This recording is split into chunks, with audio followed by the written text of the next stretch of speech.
এই পাহাড়ের ভেতর থেকে যদি একটা উট বের করো, 10 মাসের গর্ভবতী একটা উটটা বেরোবে, বেরোয় বাচ্চা দিবে, সাথে সাথে আমরা উটের দুধ দহন করে খাবো, এরপর আমরা ঈমান আনবো। চিন্তা করছেন কত শর্ত?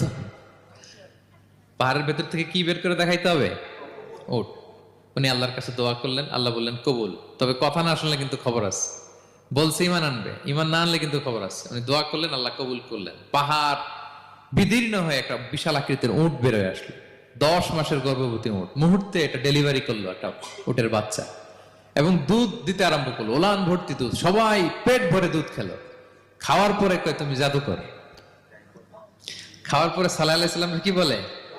You are a magician. তুমি জাদুকর, তুমি তো বড় ভেলকিবাজ সালে, তুমি পাহাড়ের ভিতরে ভেলকি ঢুকাই দিছো। আল্লাহ তাআলা তাদেরকে একটা সাউন্ড গ্রেনেড, প্রচন্ড শব্দ তরঙ্গ দিয়ে ধ্বংস করে দিলেন। কানের পর্দা ফেটে সবগুলো লাশ হয়ে জমিনে পড়ে রইল।